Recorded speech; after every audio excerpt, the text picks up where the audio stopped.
என்ன லட்சுமி அவங்களே பாத்துட்டு இருக்க? பிரமிளா, நீங்க எப்ப வந்தீங்க? அவங்க 2 பேரும் சண்டை போட ஆரம்பிச்சாங்கல்ல, அப்பவே வந்துட்டேன். நல்ல லவர்ஸ் இல்ல?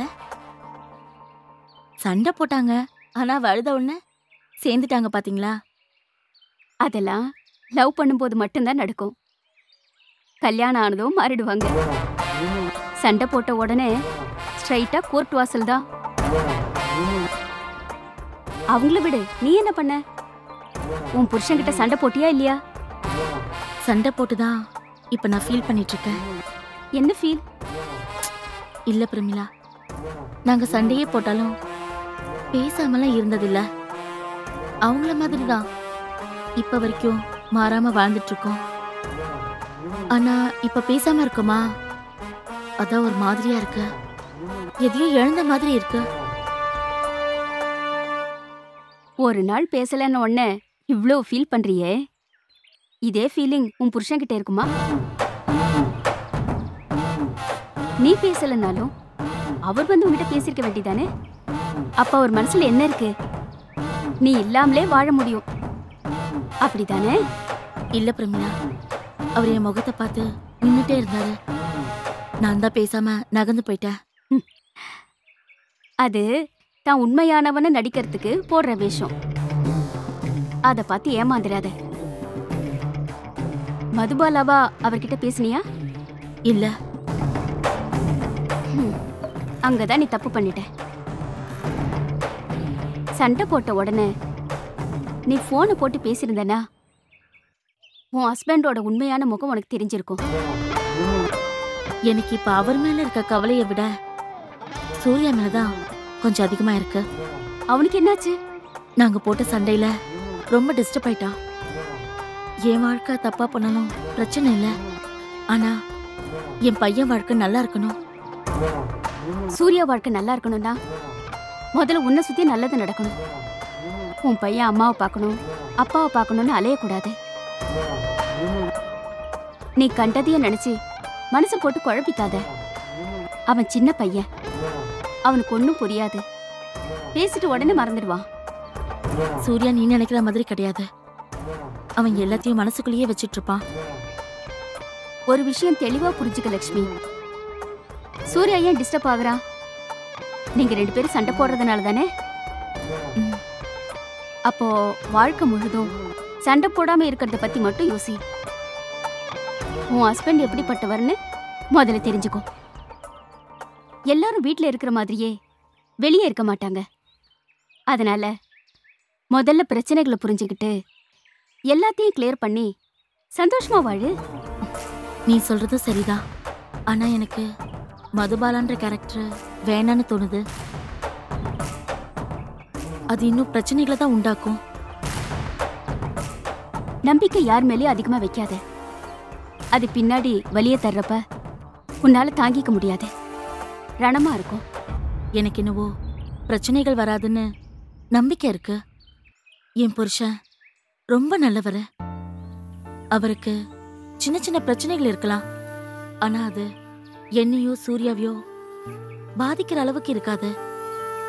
இப்போ நீ சொல்ற வழியில போய் அவருக்குள்ள இருக்க சின்ன பிரச்சனைய இன்னொரு கேரக்டரை வச்சு பெருசாக்கிட்டோம்னா அப்புறம் அதுல இருந்து அவரை மீட்டு எடுத்துட்டு வர்றது ரொம்ப கஷ்டம். அதுக்காக தானே மதுபாலாங்கிற கேரக்டர்.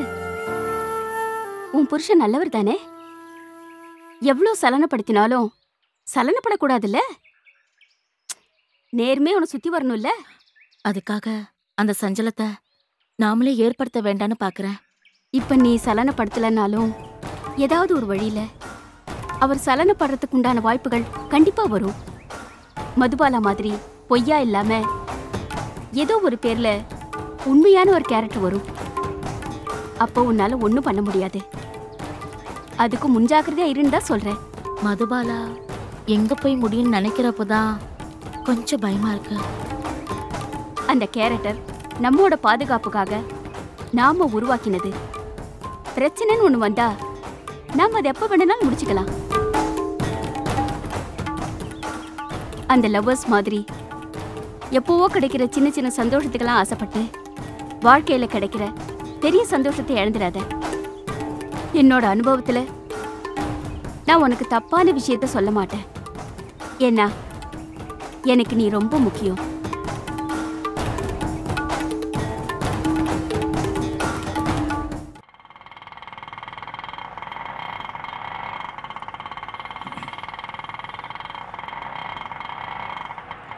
மாணிக்கண்ணா எப்படி இருக்க? ஏய், பெரிய ஆள் ஆயிட்டீங்கடா. சின்ன ஆளுங்கெல்லாம் உங்களுக்கு கண்ணுக்கு தெரியாதுடா.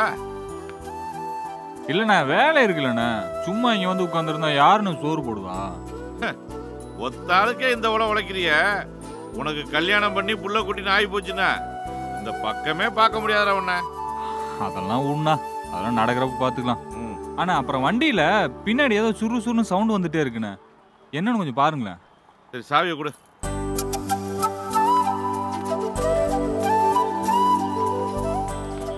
சரிடா, நான் வண்டி எடுத்து போய் செக் பண்ணிட்டு அப்படியே கடைக்கு போயிட்டு வந்துடுறேன். சரிண்ணா.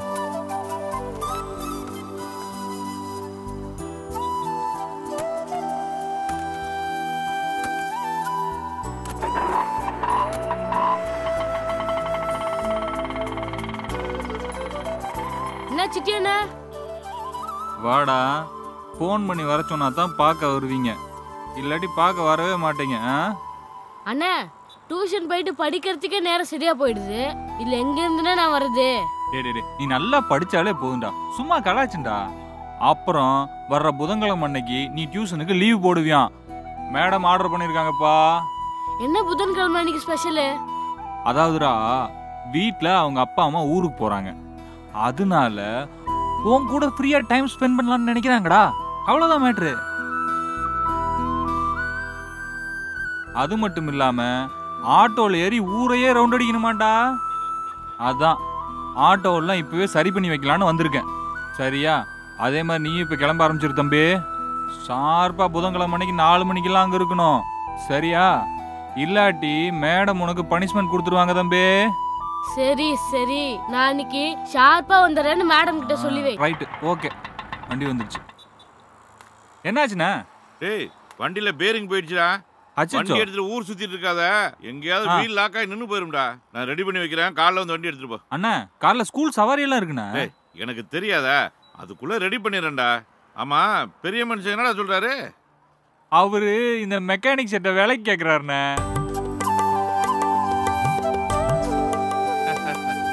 இவனுக்கு என்னடா வேலை? கடையை அவனை ஃப்ரீயாவே எடுத்துக்க சொல்றா. இது நல்ல கதையா இருக்குண்ணே. கலெக்டர் ஆக போற பையனை செட்டை பார்க்க சொல்றேன்.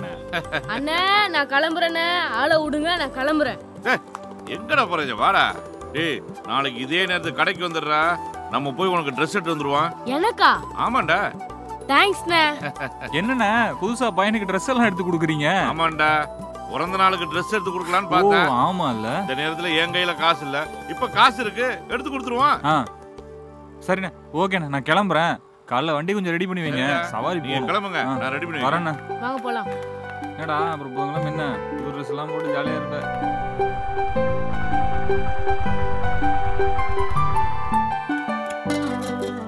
எங்க இந்த வீடு தானா? நல்லா கேட்டீங்களா? 5வது வீடுன்னு சொன்னாங்க. இதாத்தே இருக்கும். யார்கிட்ட கேட்கலான்னு பார்த்தா தெருவில் யாரையுமே காணோமே. சரி வா, உள்ள போய் கேட்போம்.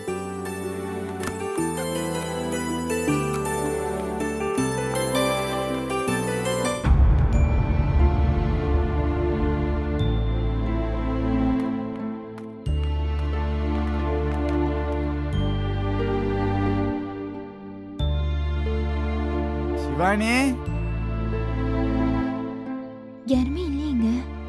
கூப்பிட்ட சத்தம் கேட்டிருக்கோம், வருவாங்க.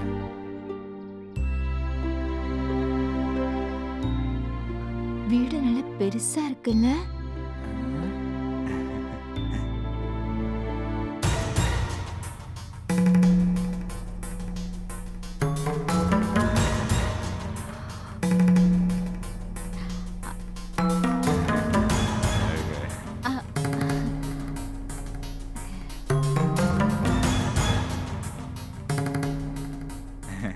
நான் சொல்லல சிவானி வீடு அத்தே இருக்கும்னு. யாரு வேணும் உங்களுக்கு? வா போலாம்.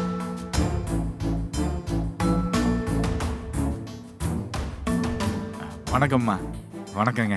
வணக்கங்க. நீங்க தான் சிவானி அம்மாவா? ஆமா. நான் பெருமாள், கவர்மெண்ட் பஸ் டிரைவர். இது என் மனைவி காமாட்சி. வணக்கங்க. உங்களுக்கு எங்களை தெரியாது, ஆனா உங்களை பத்தி எங்களுக்கு நல்லாவே தெரியும். சிவானி பாப்பா சொல்லியிருக்கு. அம்மா, சிவானி பாப்பா வீட்டில் இல்லைங்களா? இல்ல, ஸ்கூலுக்கு போயிருக்கா. ஸ்கூல் போற நேரம்ல ஆமா. நான் தெரியாம கேட்டேன். அம்மா, இவங்கள உங்களுக்கு தெரியுமா? பழக்கம் இல்ல, கோயிலுக்கு போகும்போது ஒரு வாட்டி பார்த்திருக்கேன்.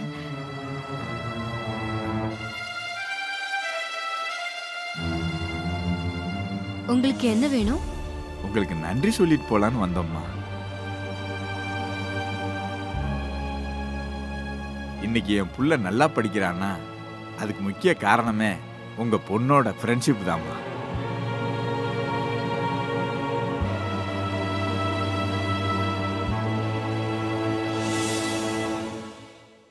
முன்னாடியெல்லாம் என் பையன் நல்லா படிக்க மாட்டாமா. எங்க என் பிள்ளையும் என்னை மாதிரி ஆயிடுவானோன்னு மனசுக்குள்ள ஒரு பயம் இருந்துகிட்டே இருந்துச்சு. இப்ப அந்த பயம் இல்லை. என் பையனை உங்க பொண்ணு ரொம்ப மாத்திட்டா.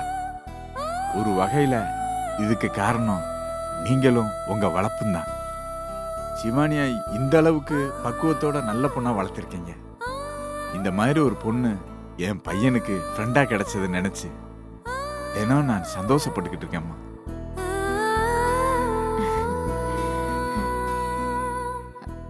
எங்க சந்தோஷத்துக்கு காரணமா இருக்கிற உங்க குடும்பத்துக்கு நன்றி சொல்ல வேண்டியது எங்க கடமைம்மா. அதான் உங்களை பார்த்து பேசிட்டு போலான்னு வந்தோம். காமாட்சி, அந்த பழத்தெல்லாம் அந்த டேபிள்ல வைமா. உங்க பையன் என் பொண்ணு ஸ்கூல்ல படிக்கிறானா? இல்லம்மா, வளசரவாக்கம் கார்பரேஷன் ஸ்கூல்ல படிக்கிறாம்மா. உங்க பையன் என் பொண்ணு கூட டான்ஸ் கிளாஸ் போறானா? இல்ல, டான்ஸ் கிளாஸ்லாம் போலம்மா. அப்புறம் எப்படிங்க ஃப்ரெண்டு? ரெண்டு பேரும் எங்கேயோ பார்த்து பழகிருக்காங்கம்மா. நம்ம பிள்ளைங்க இன்னைக்கு நல்லா இருக்கிறது தானே முக்கியம். உங்க புள்ள எப்படி நல்லா இருக்கணும்னு நினைக்கிறீங்களோ அதே மாதிரி தான் நானும் நினைப்பேன். என் பொண்ணால உங்க பையன் நல்லா படிக்கிறான்னா அதோட நிறுத்திக்கோங்க. அதை விட்டுட்டு நன்றி சொல்ல வரேன், சிவானிய பார்க்க வரேன்னெல்லாம் இங்க வராதீங்க. என்னங்க இப்படி சொல்றீங்க? காமாட்சி, அமைதியா இரு. வேற எப்படி சொல்லணும்னு எதிர்பார்க்கறீங்க? உங்களை உட்கார வச்சு காஃபி கொடுத்து மரியாதையா சொல்லணும்னு எதிர்பார்க்கறீங்களா? இங்க சோஃபால உட்கார்றதுக்கு கூட ஒரு தகுதி தராதரம் வேணும். வினோ, நீங்க கொஞ்சம் பேசாம இருங்கம்மா. அவங்க பாட்டுக்கு வீட்டுக்குள்ள வந்து ஃப்ரெண்ட்ஷிப், படிப்பு, அது இதுன்னு பேசிக்கிட்டே இருக்காங்க. இது நல்லாவா இருக்கு? அவங்க தகுதி தெரிய வேண்டாம்? சொல்லுமா. என் பொண்ணு உங்களை வீட்டுக்குள்ள வச்சு கூப்பிட்டா பேசினா, ரோட்ல வச்சுதானே பேசினா. இதுலயே உங்களுக்கு தெரிய வேண்டாம் அவ உங்களை எந்த இடத்துல வச்சிருக்கான்னு? சிவானி மேல எனக்கு ரொம்ப மரியாதை இருக்குமா. அவ ரொம்ப நல்ல பொண்ணுமா. அதேதான் சார் நானும் சொல்றேன். அவ ரொம்ப நல்ல பொண்ணு. கடைசி வரைக்கும் நல்ல பொண்ணாவே இருக்கணும்னு ஆசைப்படுறேன்.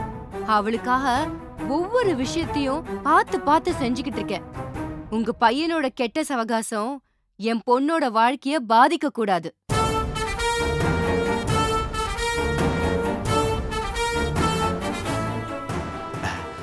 இல்லம்மா, அவ ரொம்ப நல்ல பையம்மா. உங்க பையன் ரொம்ப நல்லவனாவே இருந்துட்டு போகட்டும். அவனை சுத்தி இருக்கிறவங்க எல்லாருமே நல்லவங்களா? என் பொண்ணுக்கு உங்க பையனோட ஃப்ரெண்ட்ஷிப் வேண்டாங்க. அவளோட தகுதிக்கேத்த ஃப்ரெண்ட்ஷிப் இருந்தா அது போதும்.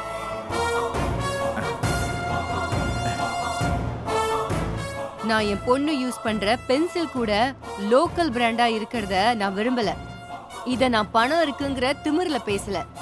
என் இடத்துல நீங்க இருந்தாலும் இததான் விரும்புவீங்க, இததான் செய்வீங்க.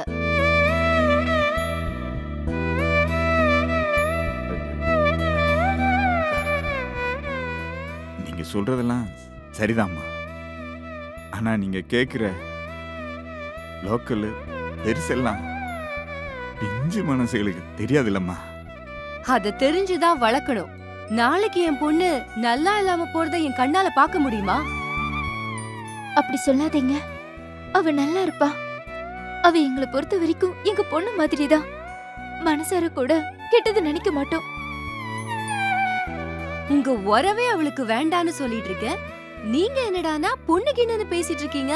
இது நல்லா இல்ல. என் பொண்ணோட பிஹேவியர் கொஞ்ச நாளா மாறிக்கிட்டு போகும்போதே எனக்கு அவ மேல சந்தேகம் வந்துச்சு. அதுக்கெல்லாம் காரணம் நீங்க தான். இதோட நிறுத்திக்கோங்க. இல்லாட்டி என்னோட ஆக்ஷன் வேற மாதிரி இருக்கும். நீங்க எங்க மேல ஆக்ஷன் எடுக்கிற அளவுக்கு தகுதி இல்லம்மா. தேவையில்லாம மனசு போட்டு குழப்பி டென்ஷன் ஏத்திக்கிறாங்க. நாங்க நன்றி சொல்லத்தான் வந்தோம். இனிமே நாங்க இந்த பக்கமே வரமாட்டோம். எல்லாத்துக்கும் நன்றிமா.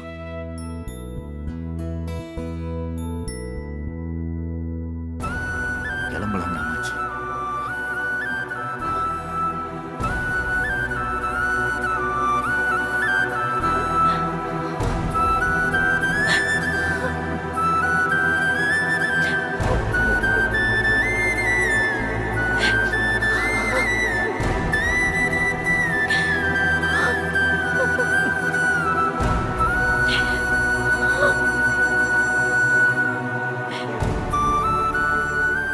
உங்களுக்கு என்கிட்ட பேச கூட விருப்பம் இல்ல.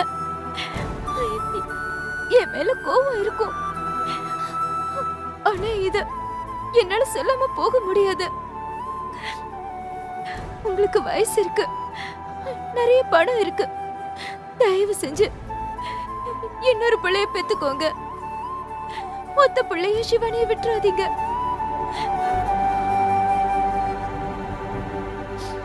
ah